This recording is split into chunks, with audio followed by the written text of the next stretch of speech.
Hello and welcome to another episode of Belongs to the Shadows podcast. I am your creepy host, Jaime Bennett.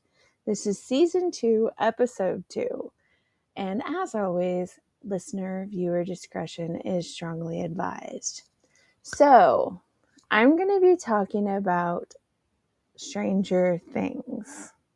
And for those of you who do not know, some of Stranger Things was filmed in the area of the world that I live in, the part of Georgia that I live in, or near the part of Georgia that I live in. I don't want to give like a season review or a show review, and I don't want to come at this in the normal aspect that people usually come at it. I want to tell you about all the eerie real life events that the show Stranger Things was based on. Yep, I want to come at it from a different angle. So I hope that you enjoy this episode, and as always, I will give credit where credit is due. Also, I'm going to put my Venmo link down below and my PayPal link. Do not feel like you have to tip or leave donations, but they do help make this program a little better. They do help me to improve my show, but I do this just because I really enjoy doing this show, and I really enjoy talking about different things and haunted history and supernatural things and even things like Stranger Things. Yeah, did you see what I did there? Anyhow, as always, I will give credit where credit is due. I am finding all this on the internet, and I will put the links down below, and a lot of this is going to be in quotations, so I cannot take credit. It's just I do research, I think of what I'm wanting to talk about, and I didn't want to do a typical review of a supernatural show. I didn't want to do a review. I didn't want to come at it from the normal angle that people come at it from. I wanted to do something a little different.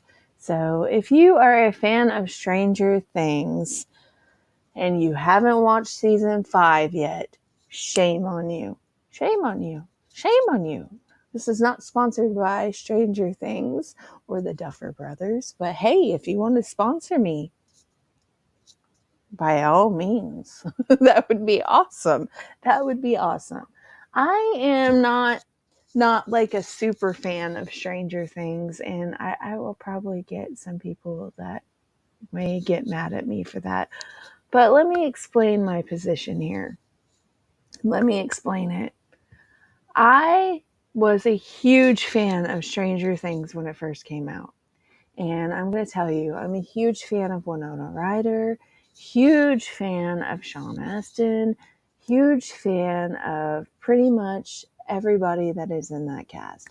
Love Jamie Campbell Bower, absolutely adore him. I have seen a lot of the movies that he was in, and I'm a huge fan. Plus, he's a very talented musician. So, huge fan of his music as well.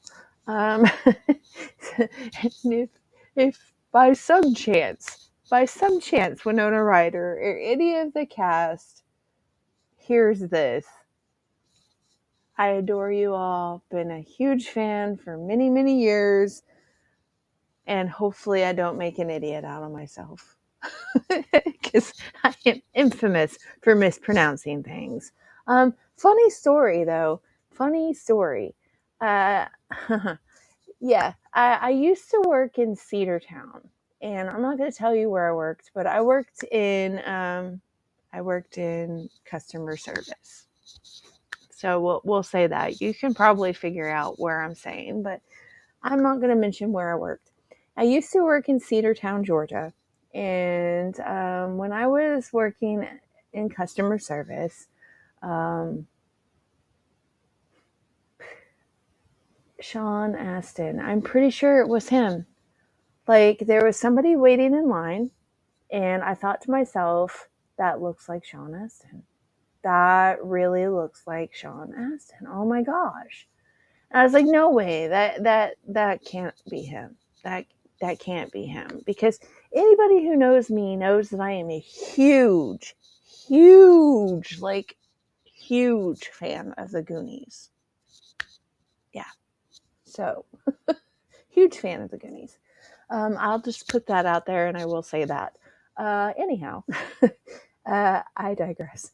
Anyhow, so this gentleman that was waiting in line was very quiet, looked like Sean Astin, and the service that we provided, I had to ask for this gentleman's ID, and you know, I had to ask a few questions, and they were like, like I had to have his driver's license, I had to have his social security number, things like that.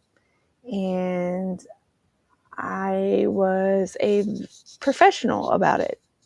A professional. I provided a professional service, and I was a professional about it. So yeah, this was, I was at a retail chain, and we, dealt with MoneyGram and stuff like that.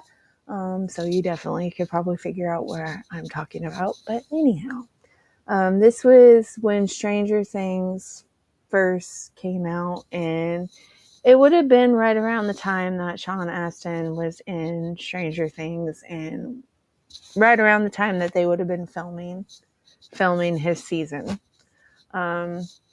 And so I had to ask him for his driver's license, and I was like, oh gosh, if that's really him, I hate having to ask him for something so personal, like, something that has personal information on it. And I really hated having to ask him for his social security number because, but I was a professional about it. And when I looked down at the license, it said Sean Astin. I was like, there's no way that this can be a coincidence. Oh my gosh, this is Sean Astin. And I swear up and down to this day that it was actually him. I mean, it said it on his driver's license, and he looks like Sean Astin. And I can tell you beyond a shadow of a doubt that Sean Astin is a very, very nice individual. Very, very polite. Very, very, very polite.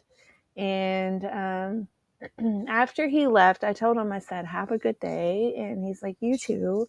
And we didn't talk a whole lot. I didn't ask him for his autograph because, I didn't think that would be appropriate. And I believed that, he would appreciate it more, especially considering I had, information. I had held personal information in my hands. So, and I had to deal with personal information. So I thought that he would appreciate it more if I didn't even make out like I knew who he was. I was respectful, and he was very nice. And then after he left, I had told one of my friends that worked with me, I said, I am pretty sure I just waited on Sean Astin. And they're like, oh my gosh, why didn't you ask for an autograph? And I said, because you need to be a professional. And I think that, they would appreciate it more, like celebrities would appreciate it more if, especially in a situation like that, if you don't make out like you know who they are. So that was an interesting story. So I can say that I've kind of met Sean Astin. Whether that was him or it was just a coincidence is beyond me. But I'm just gonna say that I had kind of met him. So yeah, they filmed a lot of the scenes from Stranger Things in Northwest Georgia. And I live near a lot of the filming locations for Stranger Things. They filmed one of the major locations at Berry College in Rome, Georgia. So that's really interesting. Actually, my uncle, who had traveled about 8 hours to come and see us, um, he's in his 80s. So I don't know if he'll ever make it back to our area of the United States, but I hope so. Anyhow, I wanted to show him Berry College because Berry College is gorgeous. Like the landscape there is absolutely gorgeous. And I wanted to show him Berry College, but it was closed down while he was here because they were filming Stranger Things. Not a huge fan of Stranger Things anymore. I am a fan. Don't get me wrong. I do enjoy the show. They did a really good job with it. Adore all the actors in that. Just when you live in an area where they do a lot of filming and you're trying to get to work, they have your regular routes that make it easy for you to get to work closed down, and you have to find an alternate route. I can even talk. It frustrates you. But I'm glad that they filmed here. It'll be Rome, Georgia's claim to fame, I guess. Believe it or not, they have filmed quite a few things in Rome, Georgia. They have the Georgia film, film company here. And they do film a lot of things here. So that's really awesome. As a matter of fact, about 5 minutes down the road, yeah, maybe about 5 minutes down the road, they filmed a movie at one of the mills here. And so I always tell people, I'm like, did you know that they filmed Allegiant there and Bill Skarsgård was there? Huge fan of Bill Skarsgård too. Anyhow, you all are probably like, this girl is rambling on and on and on. I just thought that was interesting that I possibly met Sean Astin. And I just thought I would tell the story. But anyhow, here we go. So this is on Newsweek, and it's newsweek.com, and it was published on December 23rd, 2025 at 4:44 a.m. And the author is Melissa Fleer Afshar. Hopefully I pronounced that right. Hopefully I didn't butcher your name, and I apologize. Life and Trends reporter is who she is. So before Stranger Things became a global sensation, it was a long shot project by two aspiring filmmakers. And those aspiring filmmakers were obsessed with how Stephen King and Steven Spielberg took inspiration from real world events and conspiracies to craft their stories. Initially titled Montauk, Matt and Ross Duffer's creation was envisioned as an 8-hour sci-fi horror epic set in 1980 in Montauk, New York, a real town tied to disturbing rumors of government experiments into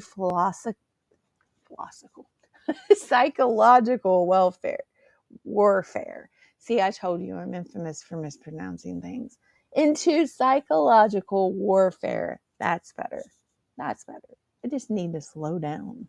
After being rejected several times, the Duffer brothers, here we go. I'm stumbling over my words. Goodness gracious. The Duffer brothers finally sold the project to Netflix, and Stranger Things was born. Now, I said I'm not a huge fan of Stranger Things, but I binge watched the whole last season, and I'm not going to give any spoilers. I don't want to give spoilers because there may be somebody out there who hasn't watched it yet. And I say to them, what is wrong with you? Anyhow, the last season was incredible. It made me cry, and I don't know if I like how it ended. I'm undecided. I do like how it ended, but on the same note, I'm kind of like, oh, I don't like how it ended. But I do. If that makes any sense. I don't like how it ended, but I do. So I may not be one of the biggest fans of Stranger Things, but I'm a pretty huge fan. I do like it. And like I said, it has an excellent cast, and I really like the whole cast of Stranger Things. They did an incredible job, and it was well done. It was very well done. That's all I can say. Very well done. The hit series draws heavily from the 1980s pop culture, but some of its creepiest aspects are rooted in real-world experiments as well as programs. The show's mind control labs, psychokinetic children, and military secrecy borrow from classified U.S. and Cold War era initiatives. Story is not only strange, but also true. So the MK Ultra program. So much of the shadowy backdrop for Stranger Things can be traced to a project called MK Ultra, a real CIA mind control initiative that operated between the years of 1953 and 1964. The program's objective was to find ways to manipulate the human mind through chemical, biological, and psychological means. Ugh, creepy. Sidney Gottlieb, hopefully I pronounced that right, the scientist who spearheaded the effort, has been compared to Dr. Martin Brenner, the sinister scientist overseeing Eleven's powers in the show, played by Matthew Modine. Like Brenner, Gottlieb believed that controlling the mind could lead to global dominance, and was particularly interested in developing a truth serum and psychokinetic capabilities through drug use. Talk about creepy. Hello? Anyhow, Gottlieb's experimentation began with substances like THC, cocaine, and heroin. But when he encountered LSD, then just 13 years old, he became fixated. Ew. LSD was administered to both volunteers and unwitting subjects, with the goal of crushing the human psyche to elicit full compliance. Goodness, I can't pronounce things today. Oh, here we go. The agency saw this not merely as science, but warfare. Gottlieb described MK Ultra as a response to Soviet advances in brain warfare, painting the CIA's own unethical work as defensive. The experiments conducted on Eleven and her mother, Terry Ives, involving forced drug use and sensory deprivation, closely mirror the real-life MK Ultra program, where the CIA subjected both willing and unsuspecting participants to hallucinogens and psychological torture. That's awful. The Montauk Project, the original version of Stranger Things, was set in Montauk, a town long shrouded in urban legend. Camp Hero, a decommissioned military base in Montauk, is central to the so-called Montauk Project. An alleged series of government experiences focus again on mind control and psychological warfare. Though the series eventually moved its setting to the fictional Hawkins, Indiana, the echoes of Montauk remain. The set design of Hawkins' lab bears a striking resemblance to the real-life former Montauk facility. So, I told you earlier, excuse me, my throat is so dry, I'm so sorry for having to clear my throat throughout this. So like I told you earlier, a lot of some of the major scenes in Stranger Things was filmed in Rome, Georgia, but it was filmed in different locations all over Georgia, to my understanding. And like I said, the Georgia film industry is it's becoming a Hollywood, so to speak, here. They have filmed quite a few things here.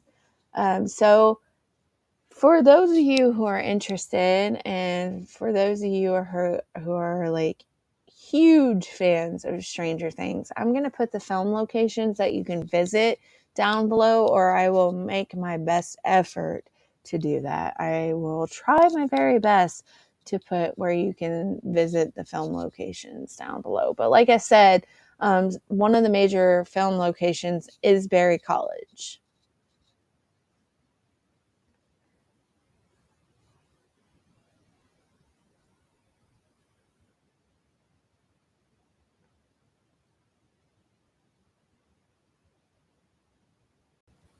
So to continue on, I hope that I don't butcher this name that I'm going to be saying here in a little bit.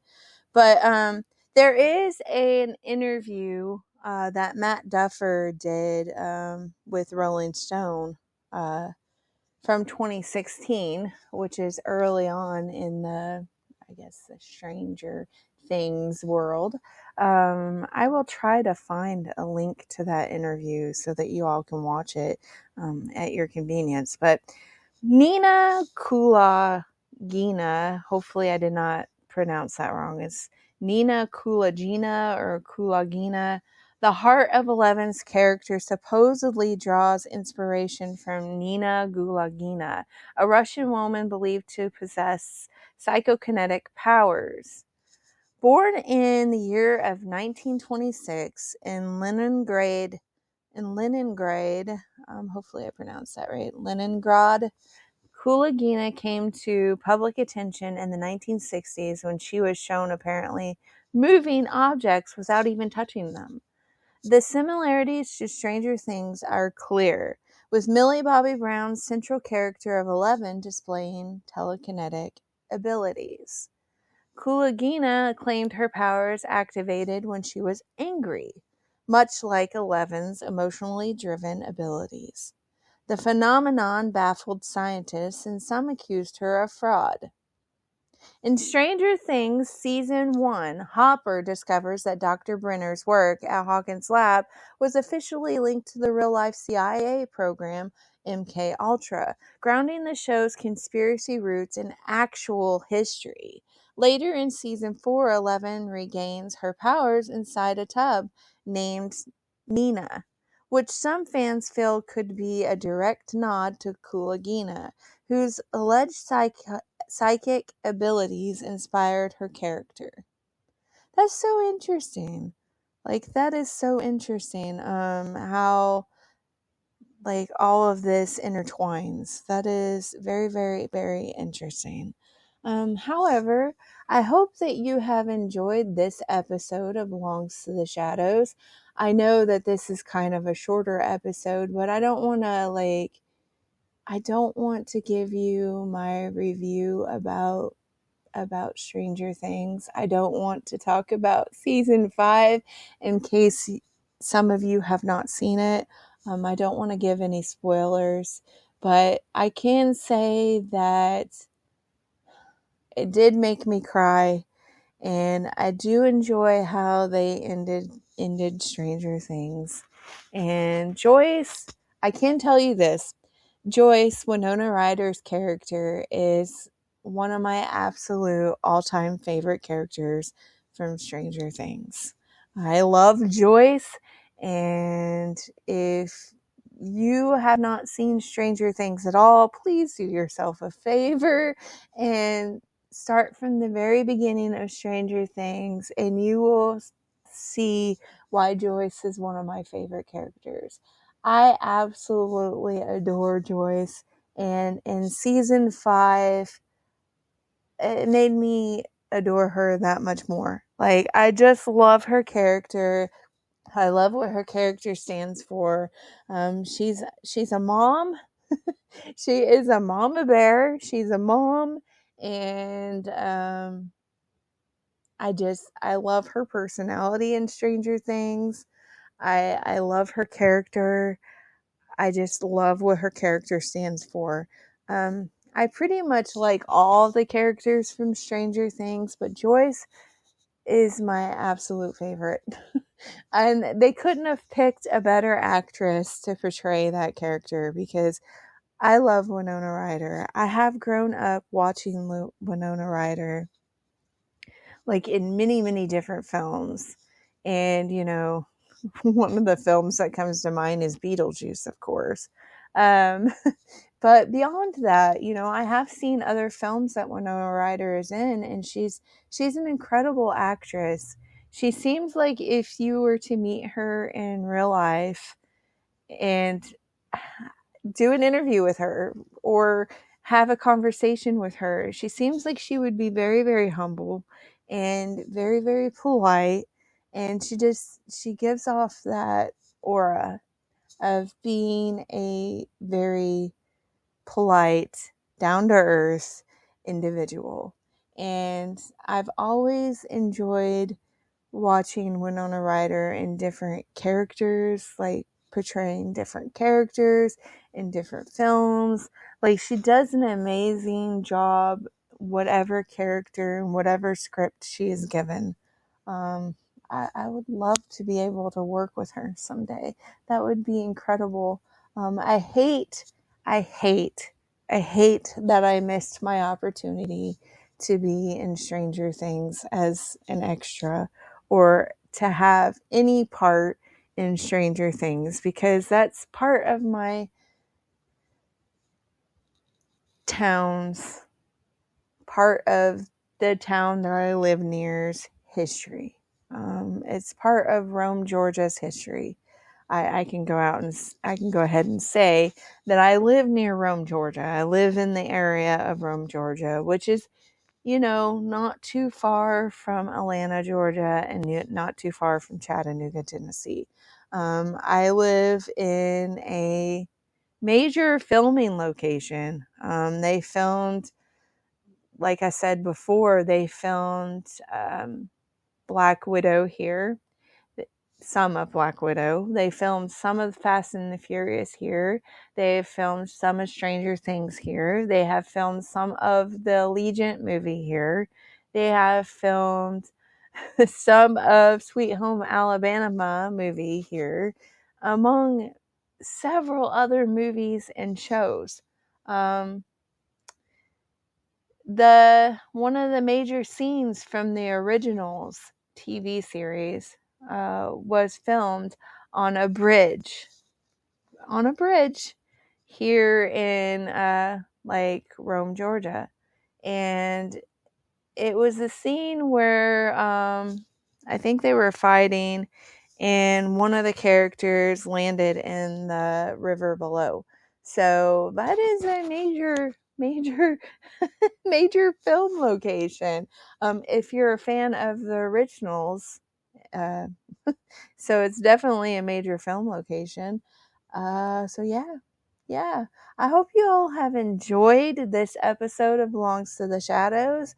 I'm not sure what the next episode's going to be about, because I have covered many, many different things. I have covered different films. I have covered, like, The Exorcist. I have covered many different things. But, I'll pick my brain, and I'm sure I will come up with a subject that hopefully you all will enjoy hearing about. If any of you have any suggestions on what I should research and talk about next, please drop a comment below. As always, until next time, stay creepy.